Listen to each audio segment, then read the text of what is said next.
வாய்ப்பாட்டு பாடும் பெண்ணே மௌனங்கள் கூடாது. வாய்ப்பூட்டு சட்டம் எல்லாம் பெண்ணுக்கு ஆகாது.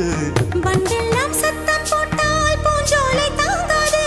முட்டுக்கள் சத்தம் போட்டால் வண்டுக்கே கேட்காது. ஆடிக்கு பின்னாலே காவேரி தாங்காது. ஆடான பின்னாலே அல்லிப்பூ மூடாது. ஆசை துடிக்கின்றது. உன் வீட்டு தோட்டத்தில் பூவெல்லாம் கேட்டுப்பார். உன் வீட்டு ஜன்னல் கம்பி எல்லாமே கேட்டுப்பார். உன் வீட்டு தென்னங்கீற்றை ஒவ்வொன்றாய் கேட்டுப்பார். என் பேர் சொல்லுமே. உன் வீட்டு தோட்டத்தில் பூவெல்லாம் கேட்டுப்பார். உன் வீட்டு ஜன்னல் கம்பி எல்லாமே கேட்டுப்பார். உன் வீட்டு தென்னங்கீற்றை ஒவ்வொன்றாய் கேட்டுப்பார்.